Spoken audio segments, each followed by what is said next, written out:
one of the things that Swayambhu Manu is saying, that a boy should not go to the girl's father to ask for the hand. It is not respectable. Girl's father should go and meet the boy. So this is not some sort of misogyny, that women are less important or something like that.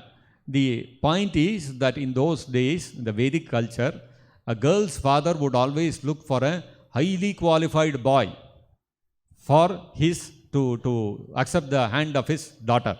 Like in the last sentence of the purport, Prabhupada is saying, therefore in offering one's daughter to a person, the culture and quality are counted as prominent, not wealth or any other material consideration. Today's world, what happens? When the girl side, they are looking at an alliance, first thing they will ask, where is the boy working? What is his salary? So first thing is money. After that, everything else comes. They don't inquire whether this boy has any drinking habit. That though is there with everyone. Does he smoke? Nobody asks. That though is there with everyone. Sometimes some little bit drugs also chalta hai. As long as he doesn't come home and beat the girl, no problem.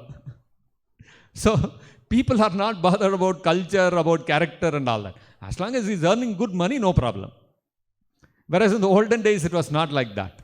Like you see, Swayambhu Manu, the emperor, he is coming with his daughter and handing over to a poor rishi living in the forest in some small hermitage cottage made up of hay and thatched roof and having mud flooring and such other things.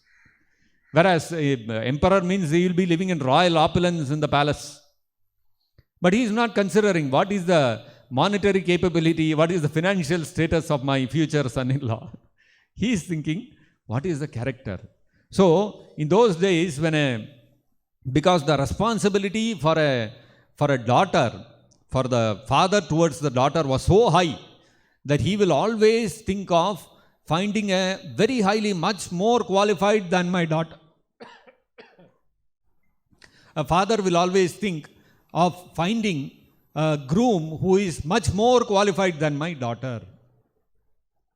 So, if we are looking for a more qualified person, then we have to go to the doorstep of that person. If somebody is coming to my doorstep, that person has to be less qualified than me. Then only he will come to me. This is a material principle.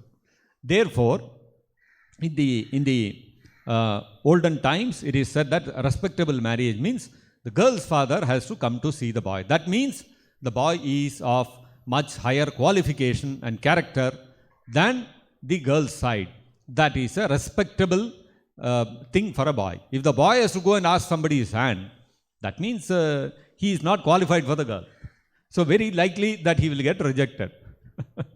So just like we see even in the case of Saubari Muni, after so many years, 40,000 years of penance under the water, when he came out and he wanted to marry someone, he went to the Mandata, the king, and asked for the hand of his daughter. Now the king Mandata saw, this rishi is not suited for to marry any of my daughters.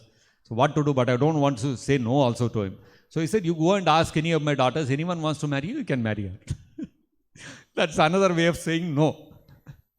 So, not directly saying no. Of course, later Saubari Muni also displayed his yogic opulence. That's a different thing.